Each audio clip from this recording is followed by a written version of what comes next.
Maseret Cholin, on va étudier aujourd'hui le Daf Kuf Lamed Bet. On va commencer 3 lignes avant la fin du Daf Kuf Lamed Al Afamud Bet.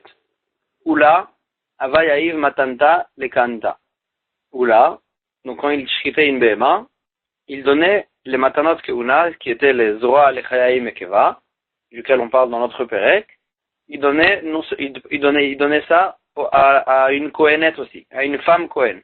Même si elle était mariée avec un Israël, il lui donnait les Matanot Keuna. Il pensait que quand la Torah elle dit Kohen, ça inclut aussi Kohenet. Même si la Torah elle parle au masculin, ça inclut aussi une femme Kohen. Et il objecte à Oula. Et il a au sujet de Menachot, des offrandes. Qu'il y a une différence entre l'offrande d'un Kohen et d'un Israël. Si un Kohen il ramène une offrande, alors là elle était brûlée entièrement sur le Mizbeach. Un Israël, elle n'était pas brûlée entièrement, il y avait une partie qui allait au Kohen, qui était mangée. Et qu'est-ce qui se passe avec une mincha d'une femme Kohen? Alors là la Braïta nous dit comme ça, minchat Kohenet, l'offrande d'une femme Kohen, elle était mangée comme la mincha d'un Israël. Minchat Kohen, la mincha d'un Kohen, l'offrande d'un Kohen, et elle était brûlée entièrement, elle n'était pas mangée.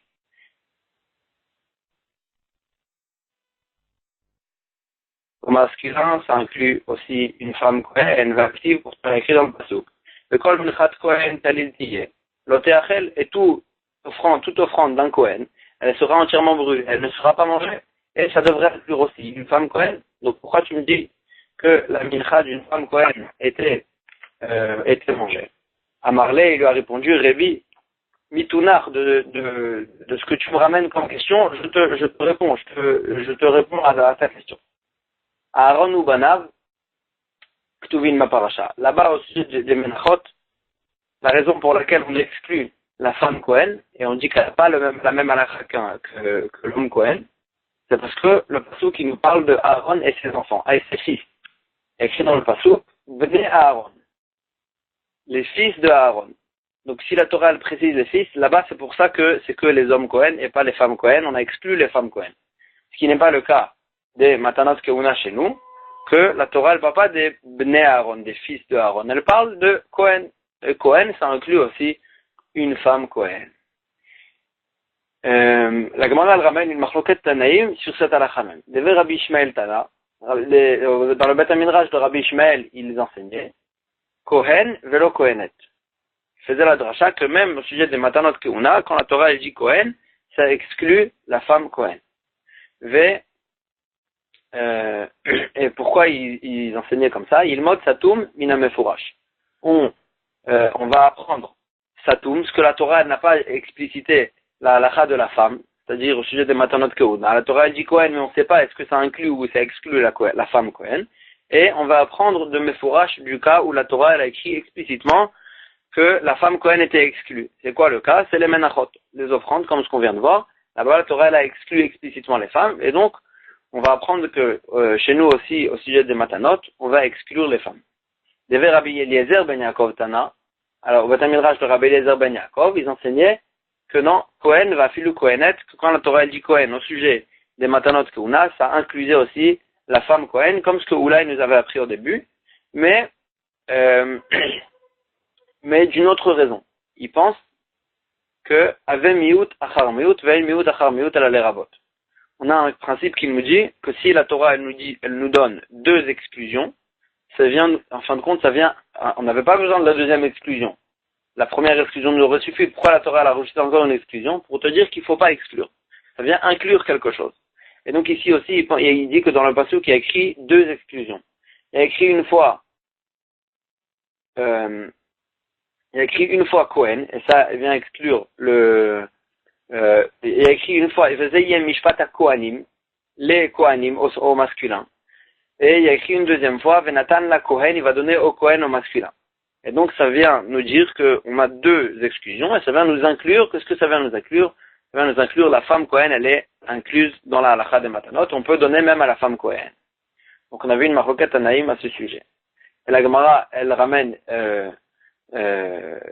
plusieurs Amoraïm qui les Maasé, ils faisaient comme Oula, et ils donnaient aussi à la femme Kohen. Rav Kahana, lui-même c'était un Israël, mais achal bishvil ishto. Il mangeait les matanot keuna que les gens ils ont donné à sa femme, elle était une Kohenet, et donc il pense que Kohen ça inclut une Kohenet. Alors papa, la même chose, achal bishvil ishto, bien que c'était un Israël, il mangeait les matanot keuna qu'on donnait à sa femme. Ravimar, achal bishvil ishto, Ravimar il mangeait les matanot keuna qu'on donnait à sa femme qui était Kohenet, et la même chose, Ravidim Ravin, achal bishvil ishto, lui aussi, il mangeait ce qu'on donnait à sa femme. Amar Ravina il donne 4 halachot. Il était posé 4 halachot qu'on a parlé dans les 2 dapim derniers. Il cheta kevate de Rav, l'halakha est comme Rav, qui avait dit dans le daf d'avant que le Lévi, il n'a pas l'obligation de donner les matanot keuna. Veil cheta kevate de Rav Chizda, et l'halakha est comme Rav Chizda qui avait dit dans le daf d'avant que que si on endommage les matanot keuna avant qu'ils ont été donnés au Kohen, on n'a pas l'obligation de les rembourser au Kohen. Veil cheta kevate de Oula, l'halakha est comme Oula qui nous a dit aussi dans le daf d'avant, dans le daf d'avant, que on peut donner la matanot keuna à la femme Kohen, et une autre 4e halakha de laquelle on n'a pas cité, veil cheta kevate de Ravada Barava, qui a dit, Lévia chez Yalda, donc on sait très bien que normalement il y a la halakha de Pidyon Aben. Donc une personne qui a un premier-né, il doit racheter son fils du Kohen.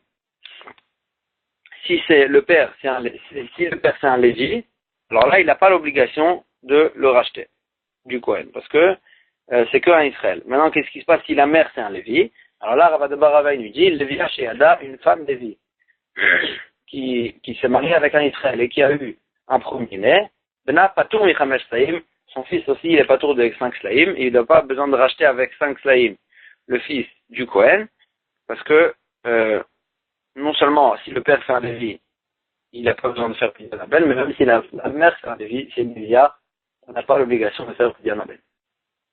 Et là, la Gemara elle change de sujet. Alors, on revient sur l'obligation de donner les matanot keuna, Zora l'chayaim et kiva au Kohen. Maintenant, qu'est-ce qui se passe si maintenant l'obligation de donner les matanot keuna, elles sont que dans les behemoth, dans les animaux domestiques, mais pas dans les animaux sauvages. Maintenant, qu'est-ce qui se passe s'il y a un mélange? Tanou Rabbanan, Chachamim nous enseignait. Azroa l'chayaim ve'akeva, l'obligation de donner les matanot keuna, les chayaim ve'akeva, noagim bekilaim, on a l'obligation aussi dans un animal qui est né d'un mélange entre 2 animaux domestiques. Celui-là aussi, il a l'obligation de donner matanot keuna ou bekoi. Et là, le chidouche il est même dans un koi c'est une béma qui est née d'un mélange entre un animal domestique et un animal sauvage. Par exemple, un cerf et une chèvre. Dans ce cas-là aussi, il y aura l'obligation, d'après Tanakama, de donner le matanot keuna, bien que cet animal, il a un côté quand même d'animal sauvage. Rabbi Eliezer Omer, Rabbi Eliezer dit non, il fait la différence. Si c'est un mélange qui vient de 2 animaux domestiques, d'une chèvre et d'une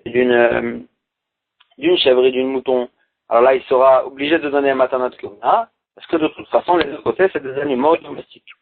Minataï et Minatzvi. Alors, si c'est un mélange entre un bouc et une cerf, alors là, il sera pas tour mina matanot, de donner matanot keuna, à cause du côté sauvage qu'il a.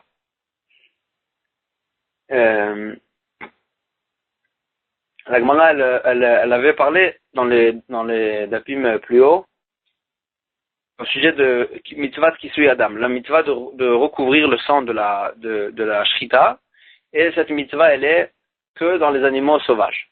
Et la Gemara là-bas, elle avait parlé de qu'est-ce qui se passe, il y a un mélange entre un animal sauvage et un animal domestique. Qu'est-ce qu'on fait avec le petit? Est-ce qu'on a l'obligation de le recouvrir le sang? Et là-bas, la Gemara elle avait une maskana, et la Gemara elle avait une conclusion, et la Gemara elle ramène ici cette conclusion. Elle a dit Michete Kaimanan, pourtant on a conclu là-bas dans les dapim plus haut, des lignes Kisui Adam ou Matanot, que au sujet de Kisui Adam, de recouvrir la mitzvah, de recouvrir le sang. Et aussi la machloket au sujet des Matanot, Keuna. qu'est-ce qu'on fait avec un mélange? S'il y a un animal qui provient d'un animal sauvage et d'un animal domestique, donc un koi, lo mishkachatle ela betzvi aba alat yashar. Que toute cette marloquette, elle n'est que si le père, c'est un animal sauvage, et la mère, c'est un animal domestique. Ah, si c'est un cerf qui a un rapport avec une kiacha, une chèvre, que dans ce cas-là, il y aura une marloquette. Est-ce que on a l'obligation de faire kisui adam, ou bien de faire, ou bien de donner les matanot keuna. Mais si c'est l'inverse, si c'est la mère qui est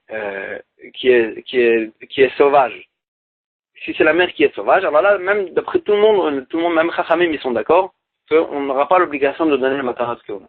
Donc ça, c'est la conclusion de la Gemara là-bas, que toute la marloquette chez nous, on parle que si le père il est sauvage, la mère elle est domestique.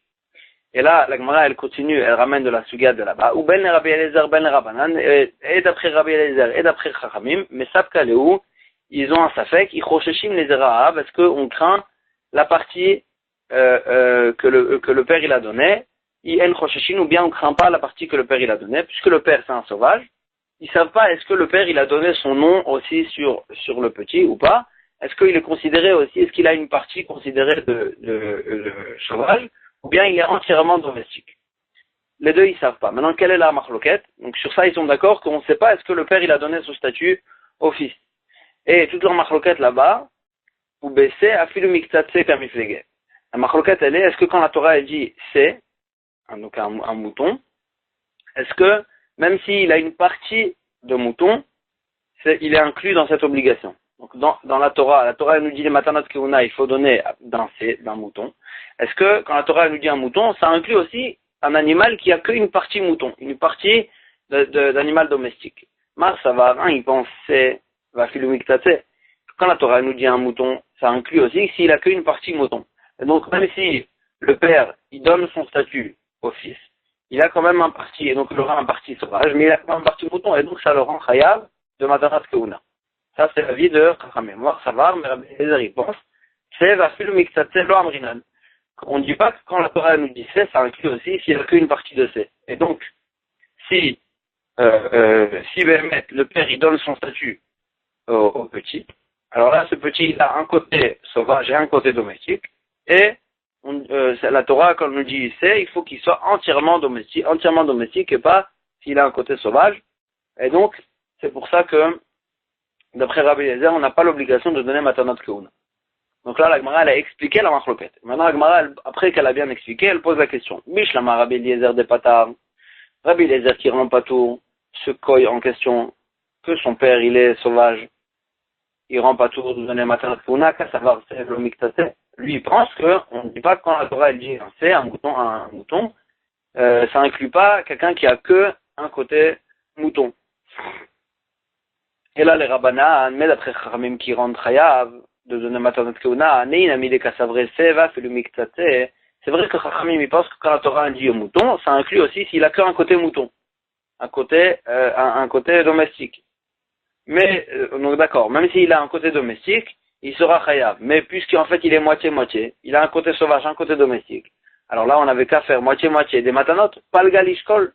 Il a qu'à prendre la moitié, le Kohen il prend la moitié des matanot keuna. Veidach palga, et sur l'autre moitié, leimale, le propriétaire il va dire au Kohen, aitereaya, amène une preuve, d'en choshishim les zera'av, que le petit, il n'a pas la partie du père. Le statut il est donné que par la mère, ou skol, et tu pourras prendre la deuxième moitié, parce que si on dit que le père il donne aussi un statut au fils, alors là le fils il est partagé, il a une moitié, il a une partie, il a une moitié qui est considérée en tant que domestique, et une moitié qui est considérée en tant que sauvage à cause du père. Et donc, à cause de sa moitié sauvage, on n'aurait pas dû donner les matanot keuna. Et donc, puisqu'il a une moitié sauvage, sur sa moitié sauvage, on ne donne pas de matanot keuna. Et donc, on n'avait qu'à donner que la moitié des matanot keuna. Et donc, comme ça, la Gemara pose la question, pourquoi Chachamim y pense qu'on donne toutes les matanot keuna? Amaravuna Barchia, effectivement, tu as raison. Maï Chayav Nami de Kamar, qu'est-ce que ça veut dire quand Chachamim ils ont dit qu'on avait l'obligation de donner les matanot keuna, chayav bechatzi matanot. C'est vrai. On a l'obligation de donner que la moitié de matanot, parce que si le père il donne sa partie, alors là, il a une partie sauvage, et sur cette partie, il n'a pas l'obligation de donner matanot keuna. Alors, Rabbi Zera, il objecte, parce que Béhémet, on donne que la moitié de matanot keuna, koi, donc cet animal qui est moitié sauvage, moitié domestique. Yeshbo drachim shavim la behema, il a des halachot que sa halacha elle est comme les domestiques. Yeshbo drachim shavim la chava, il a des halachot sur lesquels il ressemble au sauvage. Yeshbo drachim, il a des halachot shavim la chaya la behema, qui a le même halachot et que la chaya et que le sauvage et que les domestiques. Keitzad, quels sont ces halachot? Chelbo, donc les graisses interdites, à sourd, ils seront interdits sur ce koi aussi, et chelef behema, comme les graisses interdites chez les behema, chez les animaux domestiques. Vedamo, et son sang, le sang de la shrita, quand on le shrite, chayav lechasot kedam achaya. On a l'obligation la mitzvah, de le recouvrir comme le sang des sauvages, et pas les domestiques. Les domestiques, il n'y a pas l'obligation de le recouvrir. Drachim, Shavin la Chaya la Behema la Chaya, il a des halachot sur lesquels il ressemble et au domestique et au sauvage. Chez Damo Vegido, que son sang et son nerf sciatique, Asurim, ils sont interdits, que Behema avec Chaya, et comme la Behema et comme la Chaya, ils ressemblent à ces deux choses-là, parce que les deux, ils ont la même halacha, que le sang et le nerf sciatique est interdit. Et la Mishnah là-bas, elle termine et elle dit Vechayav bezra lechayaim vekeva, et d'après Tanakama, ce koi en question, ce mélange, il sera chayav de donner zora lechayaim vekeva au Kohen. Ve Rabbi Eliezer poter, Rabbi Eliezer il rend pas tour, donc on retrouve encore une fois cette même marloquette. Mais juste la Gemara ici, elle déduit. Et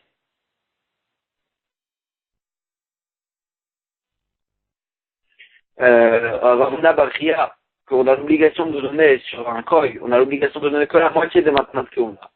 Chayav bechatzi matanot mibaile, il avait qu'à dire, il avait qu'à écrire dans la Mishnah, on a l'obligation de donner la moitié des matanot. Puisqu'on n'a rien précisé, ça veut dire qu'on doit donner toutes les matanot entières. Agmara a dit effectivement, on a l'obligation de donner que la moitié des matanot. La raison pour laquelle on n'a pas explicité ça dans la Mishnah, c'est parce qu'on faisait un parallèle avec la Recha. Puisqu'on a la première halakha, c'était qu'il ressemble à la Behema et à la Chaya, du fait qu'il a le même interdit que au sujet de Chelbo Vedamo, que les graisses et les sangs, ils sont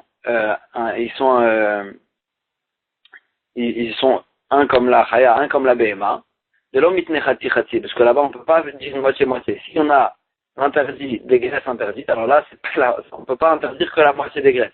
Et si on doit recouvrir le sang, on peut pas recouvrir que la moitié du sang, ça rime à rien. Mishumachi lotanechati, c'est pour ça que aussi dans la Sefa, dans la fin au sujet de Matanot Keuna, bien que la halakha c'est qu'on donne que la moitié de Matanot Keuna, mais pour faire le parallèle avec la Recha, on n'a pas explicité la moitié. Kiata Ravin, quand Ravin il est venu de Eretz Israël à Bavel, Amar Rabbi Yochanan, il a dit au nom de Rabbi Yochanan, Koi le Rabanan, le Koi, d'après Chachamim, Chayav bekulu matanot. On doit donner toutes les matanot qu'on a, on ne donne pas que la moitié. Et il n'est pas d'accord avec Ravuna, qui pensait que il faut donner que la moitié. Et pourquoi on donne entièrement? Pourtant, la Gemara, elle avait posé la question. Il avait qu'à lui dire, sur la partie du père, il n'y a pas d'obligation de donner le matanot keuna. Donc pourquoi donner entière? On n'avait qu'à donner que la moitié. Mais là, il fait une dracha dans Pasuk, si nous erat akadou, vous êtes Anya, il y a écrit dans la Braïta, Shor, le Pasuk qui nous dit au sujet le taureau, on doit donner le matanot keuna. Matanot keuna, im shor. Pourquoi la Torah, elle nous dit im shor, si c'est un taureau? Le mot im vient en trop.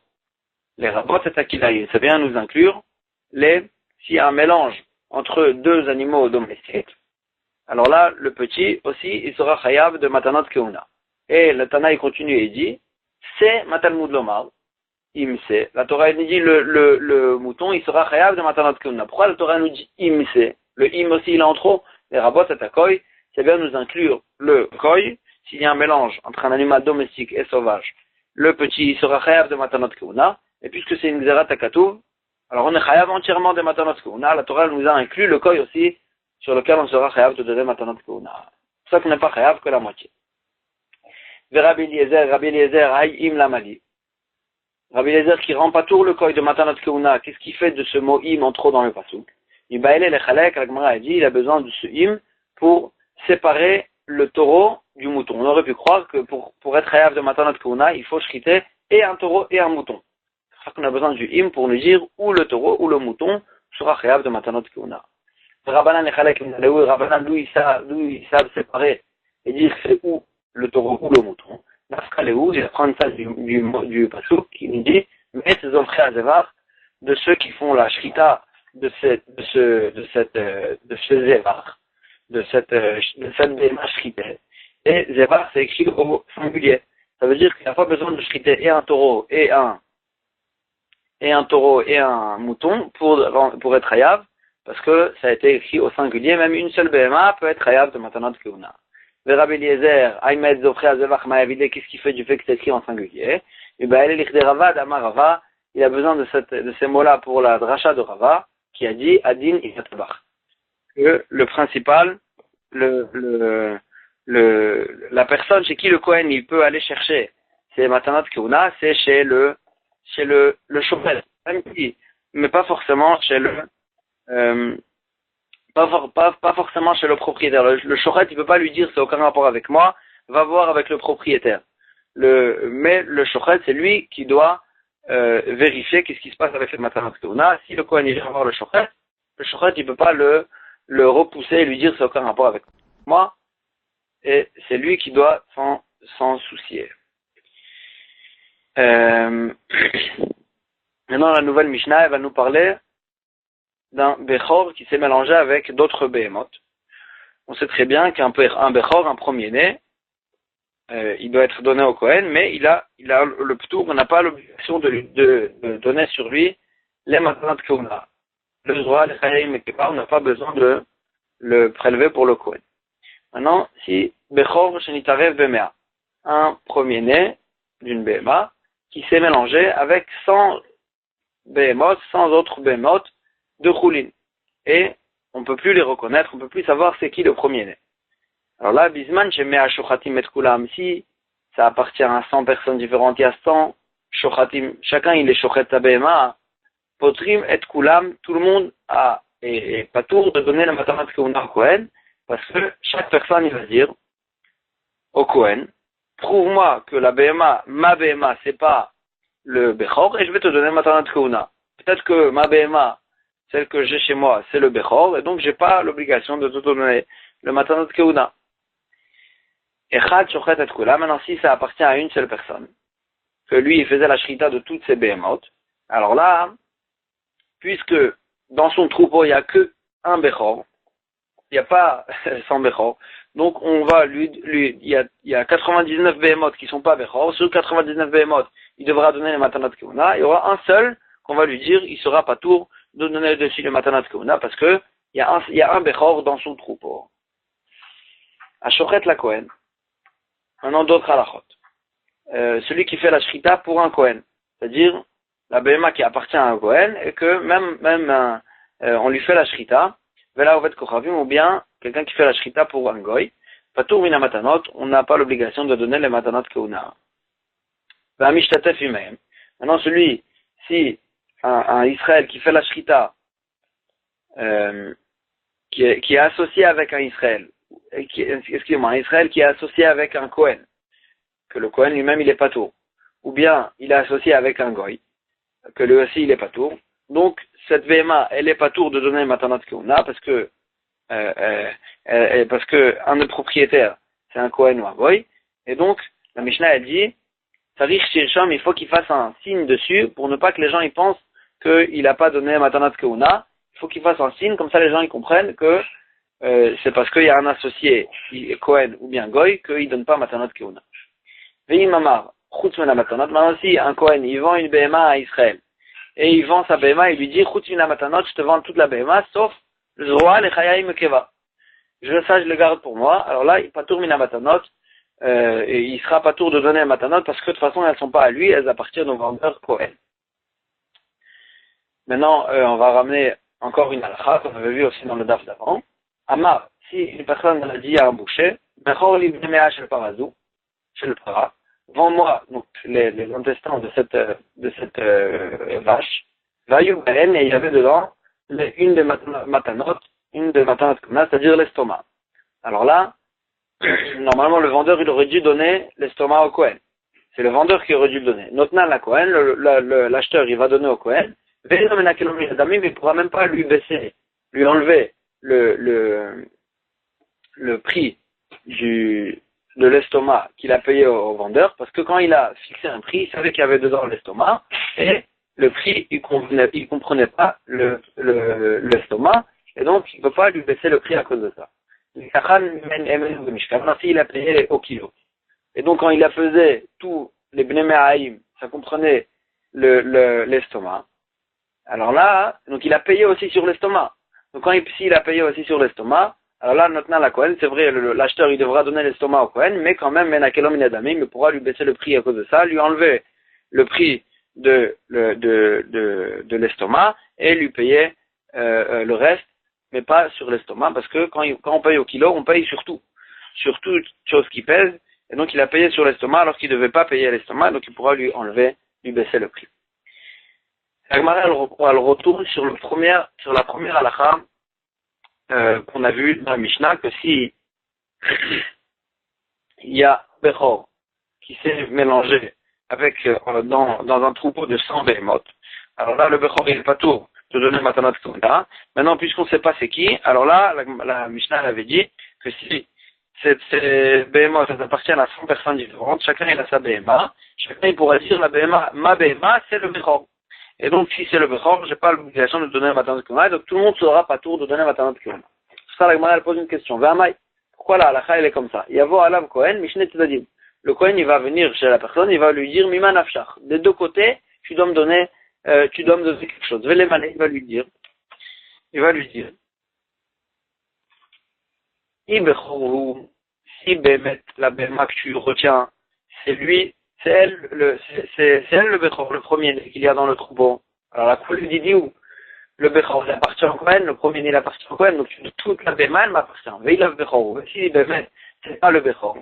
Alors là, Avi Matnate, tu dois me donner le Matanat Keuna, donc lui Manafshach, toi tu veux dire que c'est le Bechor, et donc j'ai pas besoin de te donner le Matanat Keuna. Mais si c'est le Bechor, tu dois me le donner entièrement, cette Bema. Donc comment tu peux devenir patou? Amar Voshayer répond, le valide Kohen, le Mecharo, l'Israël, Bebumo, on parle effectivement d'un Bechor qui a déjà été donné au Kohen. Et le premier-né en question qui s'est mélangé dans ce troupeau, il a déjà été donné au Kohen, et après il a eu un défaut, et donc il a plus perdu sa Klusha, et le Kohen il a vendu à Israël, et après ce Bechor il se remélangeait avec tout le reste du troupeau, et c'est vrai que ce Bechor il a perdu sa Klusha, mais quand même il n'a pas l'obligation de donner dessus les matanot keuna, et donc puisqu'il a déjà été donné au Kohen, il n'a plus la Klusha de Bechor, et il n'a plus les matanot, il n'a pas l'obligation de donner matanot keuna, et sur ça on a dit que chaque personne, il pourra dire le Bechor en question, il est chez moi, et donc j'ai pas l'obligation de te donner matanot keuna. On retourne sur la Mishnah, Shochet la Kohen, celui qui fait la shrita pour un Kohen, ou bien le Oved Kochavim pour un Goy, Patur matanot, il n'a pas l'obligation de donner matanot keuna. La Gemara pose la question sur la formulation. Velitne, on n'a qu'à dire Kohen ve Oved Kochavim, Pturin matanot, un Kohen ou bien un Goy, ils n'ont pas l'obligation de donner matanot keuna sur leur behemoth. Pourquoi? On a la Mishnah, elle parle de celui qui fait la shrita pour un goy, ou bien celui qui fait la shrita pour un goy. Amarava, il déduit de son mérite, ça vient nous apprendre la halakha qu'on a vu déjà, Adin et Matabar, que la réclamation du Kohen, elle est chez le shochet. Le shochet, il ne pourra pas lui dire, c'est aucun rapport avec moi, va voir le propriétaire. Non, c'est le shochet qui doit se soucier à qui le Kohen, il va donner à qui le propriétaire, il va donner le matanot keuna. Darash Rava, il faisait une drasha. Me'et ha'am velo me'et ha'kohanim. Il y a écrit dans le pasuk, Me'et ha'am, le peuple, ils vont donner les matanot keuna, velo me'et ha'kohanim, et les kohanim, ils n'ont pas besoin, ça vient exclure, les kohanim, ils ne sont pas inclus dans le peuple, et donc les kohanim, ils n'auront pas l'obligation de donner matanot keuna à d'autres kohanim. Chez Omer, Me'et zofre ha'zevar, quand le pasuk il continue et il dit, mais de ceux qui font la shrita, ils devront donner matanat keuna mashma, ça veut dire ça inclut tout le monde, n'importe qui fait une shrita, il doit donner matanat kehuna. Donc ça, les chora, ça inclut aussi les kohanim, mais Omer, on fait la dracha d'ici, on apprend d'ici. Afilut tabar kohen bemashma, même si c'est une béma qui appartient à Israël, mais le shochet c'est un kohen. Non, excusez-moi, Afilou, même s'il y a un boucher kohen, c'est-à-dire un boucher qui est, il shrite des béhémotes pour les vendre. Donc là, il ne shrite pas pour lui-même, alors là, lui aussi, il aura l'obligation de donner matanat kehuna. Un kohen, il fait un shrita pour lui-même, il n'est pas tour de donner matanat kehuna, mais le pasuk qu'il inclut est dit, si il y a un boucher kohen, même si c'est un kohen lui, puisqu'il shrite les béhémotes pour les vendre, alors là, il a l'obligation de donner matanat kehuna. La Gemara ramène une histoire à ce sujet, où Shpizichne de Rabbi Tavla, l'hôte de Rabbi Tavla, Kohen Ava, c'était un Kohen. Vava Dachich le Milta, et il était pauvre. Atal Kameh de Rabbi Tavla, il est venu devant Rabbi Tavla pour prendre conseil. Amarle, Rabbi Tavla, il lui a donné un conseil, il lui a dit, Zil Ishtatef Ba'adet Abaché Israël, va et associe-toi avec les bouchers Israël, et grâce à cette association, ils vont devenir patour de donner matanat kehuna, parce qu'en fait, tu seras leur associé. S'il y a un associé Kohen, même le Israël, il n'a pas l'obligation de donner matanat kehuna. Et donc, des migo, des mipatre et mimatanta, du fait que tu leur rends patour de donner les matanat kehuna au Kohen, mishtatfe madach, ils vont t'associer, tu vas gagner de cette association. Tu vas les rendre patour de matanat kehuna, eux, ils vont te donner d'autres choses en contrepartie. Et donc, de cette façon-là, tu pourras avoir une parnassa. Comme ça, il lui a donné conseil. Cette histoire, elle a continué. Et Chayver Rav Nachman est venu, il lui a dit, même si tu t'associes avec Israël, les associés, ils seront chayav de donner matanat kehuna. Amarlé, il lui a dit, ce vendeur en question, vers Rabbi Tavla Petaran, Rabbi Tavla, il nous a dit que si on a un associé Kohen, on n'est pas tour de matanat kehuna.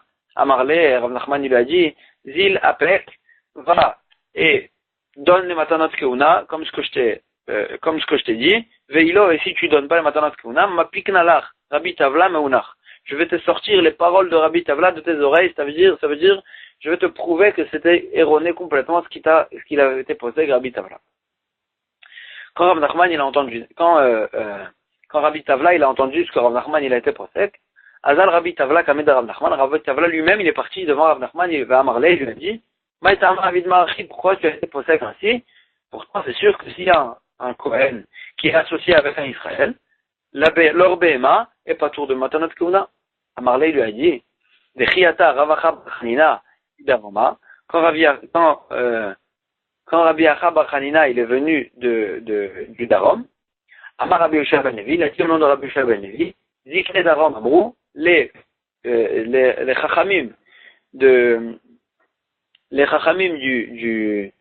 du sud, ils ont dit, Kohen Tabar, un Kohen qui est un boucher, qui shrite des behemoth pour les vendre.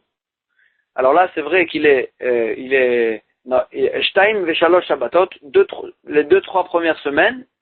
Alors là, Patour Mina Matanat, il sera Patour de donner Matanat Kehuna, parce que quand il n'a pas encore, il vient de commencer son métier de boucher. Alors là, au début, il fait la shrita pour lui-même. Et ce qu'il arrive à vendre, il arrive à vendre. Mais il va pas forcément vendre tout. Et donc, il sera pas tour de donner matanat kehuna comme un Kohen qui fait une shrita pour lui-même. Mikan Vailach, après 2-3 semaines, que déjà, il commence à vendre, il commence à voir, il vend tout. Donc quand il fait la shrita pour vendre. Et donc, chayav et matanot, il sera chayav de donner matanat kehuna. Et donc la même chose chez nous aussi, c'est vrai que le Kohen en question, il s'est associé avec les Israël pour vendre des behemoth, pour shriter des behemoth. Mais c'est vrai qu'il s'associe avec des Israël pour shriter des behemoth, mais puisque c'est fait pour vendre, alors là, il sera pas tour de donner matanat kehuna. Il sera chayav de donner matanat kehuna. Donc c'est pour ça que je l'ai rendu. Comme ça, Rav Nachman, il a répondu à Rabbi Tavla. Amarlé, Rabbi Tavla, il a dit à Rav Nachman, Veliavid lemar mihat, tu as qu'à lui faire ainsi comme la halakha que tu viens de dire. au nom de Ravacha Bar Hanina, ça veut dire, en tous les cas, les 3 premières semaines, il sera pas tour de donner le matanat keuna. Et donc, pourquoi toi, tu les as repoussés, tu leur as dit dès le début que il y avait pas de raison de leur rendre pas tour de donner le matanat keuna. Amarle, Rav Nachman, il a répondu à Rabbi Kavla, Anemile de l'okava misarta. Quand est-ce qu'on a dit que les 3 premières semaines, il est quand même pas tour de donner un matanat keuna? C'est que s'il n'a pas une boucherie fixe, que là, il shrite pour lui-même, et ce qu'il arrive à vendre, il arrive à vendre. Mais quand il shrite pour lui-même, c'est pour ça qu'on ne rend pas tour. Mais ici, ils ont ouvert une boucherie fixe. Et donc c'est sûr que dès le début, quand il shrite pour vendre. Et donc quand il shrite pour vendre, il est chayav de donner matanot keuna. Amar Afriza, Aïkaana, de l'homme afrish matanta, un Kohen qui shrite pour vendre et qui ne donne pas les matanot keuna. Donc contre la halakha, Leve beshamta d'Eloke Israël, il sera en nidouille d'Hachem, on le mettra en nidouille, en quarantaine. Amar Rabba Barshila, il raconte une histoire. Un étabré de Houtzal, les bouchers de Houtzal, ils étaient Kaime beshamta de Rav Chizda, ils étaient en nidouille de Rav Chizda, à Esrim vetartin shnim pendant 22 ans, depuis 22 ans auparavant, ils étaient en nidouille de Rav Chizda du fait qu'ils ne donnaient pas les matanot keuna. Les Maïl Cheta, la Gemara, elle dit, les Maïl Cheta, qu'est-ce que ça nous change que déjà depuis 22 ans, ils étaient en nidouille? Il est madetou le meshamtinale, si tu veux dire par là que ça y est, on les a mis en nidouille pendant 22 ans et on arrête de les mettre en nidouille, parce qu'on a vu qu'on n'a pas réussi à les changer en les mettant en nidouille. La Gemara a dit non, on fait pas comme ça. On n'arrête pas de les mettre en nidouille. Va Tania. Pourtant, on a vu dans une braïta. Bamedvarim Amorim. Quand est-ce qu'on mesure la punition de celui qui fait une avéra et qu'on ne les met en nidouille qu'une fois, le mitzvah lotaase. Sur quelqu'un qui transgresse un interdit de la Torah. Un mitzvah lotaase, un interdit de la Torah, que là, puisque de toute façon, il y a celui qui transgresse un interdit, il a un karet ou mitabi de shamaim. Alors là, on le met en nidouille une fois, s'il ne nous écoute pas, alors là, il aura sa punition mina shamaim. Aval be mitzvah tasseh, mais sur quelqu'un qui n'accomplit pas une mitzvah de la Torah, kegon omrim lo, comme par exemple la Torah lui dit assez souka, veno, c'est fait une souka pendant soukot, et lui il ne fait pas. Lulav, prend le lulav, veno, c'est lui il ne prend pas le lulav, assez titit, fait un titit. Mets des titires sur le coin de tes habits, et non, c'est lui, il met pas. Donc il n'accomplit pas une mitzvah tassée. Makinoto, celui-là, Makinoto atzetezenafsho, on le frappe jusqu'à que son âme elle sorte, c'est-à-dire jusqu'à, mais pas que son âme elle sorte. Avant, jusqu'au moment où son âme elle va sortir, à ce moment on s'arrête. Et donc, en tous les cas, on voit de cette halakha que quelqu'un qui n'accomplit pas une mitzvah assez, sa punition, on ne l'arrête jamais, on ne l'arrête pas. Et donc chez nous aussi, Kalvachomer, qu'on devra les mettre en nidouille tout le temps, on devra continuer à les mettre en nidouille, ceux qui n'accomplissent pas la mitzvah de la Torah, de donner la matanot keuna. Et là, la Gemara, elle dit, quand il a dit qu'ils étaient déjà depuis 22 ans en nidouille, c'est pas qu'il voulait dire par là qu'on arrêtait de les mettre en nidouille. Il voulait dire par là, des kansinan neu belo atraita. On peut les punir, même sans les prévenir, c'est-à-dire on prend leur argent sans leur prévenir. Qu'est-ce que ça veut dire les punir? La Gemara elle raconte par exemple qu'il y a des rabbins Kani Satma, Rava il avait l'habitude de celui qui donnait pas les matanot au Kohanim, il les punissait en prenant le atma. Atma c'est toute la cuisse, tout le pied de la BMA, il le donnait au Kohen et pas que le zroa, il donnait tout le pied au Kohen. Rav Nachman bar Yitzchak, lui, Kanis Gilma, il punissait ceux qui donnaient pas les matanot, et il leur prenait leur habit, et il les donnait au Kohen, excusez-moi, il leur prenait leur habit, et c'était ça leur sort de punition. Donc ceux-là aussi, ils étaient depuis 22 ans en nidouille, on pouvait commencer à les punir, même sans les prévenir, on leur prenait des choses. Ve'amar Rav Chizda, encore une halakha de Rav Chizda, de quelle façon il fallait donner les matanot keuna. Zroa le'echad, vekeva le'echad. On donnait donc la patte avant, l'estomac à un autre, les chayaim, les shnaim et les joues à deux kohanim, chacun une joue. De cette façon, il fallait répartir la matanot keuna.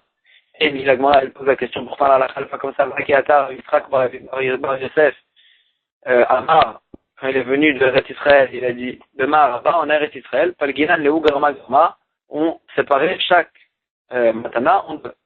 On coupait chaque matana en deux et on donnait à deux kohanim chaque matana. C'est-à-dire le zroa, lui-même on le coupait en deux, et l'estomac aussi on coupait en deux, et donc on ne donnait pas chacun à un kohen. Akman a dit effectivement, Atam Bede Torah. Là-bas on parlait d'un taureau, celui-là il a des grands os, des grandes parties, et donc on pouvait séparer chaque partie en deux. Mais sur des menus, sur des petites bémotes, que là, si on séparait en deux, c'était pas assez chachouv, alors là, il fallait donner chaque partie à un kohen. Amar Rabba Bar Chana, Amar Rabbi Yochanan, Asur le'echol mi behema shelo urma matnoteda. C'est non seulement qu'on a une mitzvah de donner les matanot au kohen, mais aussi il y a un interdit de manger les autres parties d'une behema sur laquelle on n'a pas donné les matanot au kohen. Amar Rabba Bar Chana, Amar Rabbi Yochanan, Kol ha'ochel mi behema shelo urma matnotea. Tout celui qui mange d'une BMA qu'on n'a pas prélevé les matanot au Kohen, qui a eu comme si quelqu'un qui mangeait de la récolte sur laquelle on n'a pas prélevé les trumot ou maasrot. La Gemara elle précise, Velet il cheta kevatel, la halakha n'est pas comme lui. C'est vrai qu'il y a une mitzvah de donner les matanot au Kohen, mais il n'y a pas d'interdit de manger d'une BMA sur laquelle on n'a pas donné les matanot au Kohen. Juste quelqu'un qui ne donne pas les matanot, il transgresse cette mitzvah. Amar Afriza, il dit matanot keuna en nechalot el atzali, les matanot keuna que le kohen y reçoit, il ne les mange que grillés, ven nechalot el avechardal, il faut qu'il les mange avec du chardal, de la moutarde. C'était cette façon qu'il fallait manger. Maïta Amar, pourquoi? Amar Ikra, le pasuk qui nous dit, les moshra l'igdula, le kohen il va le pasuk qui dit, les chan et tatim les moshra, pour toi le kohen, j'ai donné ces par-là, les moshra, pour les moshra. C'est quoi les moshra? La Torah, la Gemara explique l'igdula pour les manger, que derrière sham elachim ochlim, pour les manger comme les grands, comme les grands du peuple, comme ce que les rois ils mangent, il fallait aussi que le Kohen il mange ces parties-là comme les rois. Donc il fallait qu'ils soient mangés, grillés, avec de la moutarde. Ve'amar Afriza, Afriza il dit aussi, esrim v'arba matanot keuna, les 24 matanot qu'on devait donner au Kohen, kol Kohen she'eno baki bahem, tout Kohen qui ne sait pas de quelle façon les cuisiner, les manger, comme ce qu'on a dit qu'il fallait les manger comme ce que les rois ils mangent, en not niglo, maintenant on ne lui donne pas les matanot keuna. Il faut donner le corps à un Kohen qui sait de quelle façon les préparer. Velav mitlaï, on va s'arrêter ici pour aujourd'hui, on va laisser ça pour demain. Hazak Baro.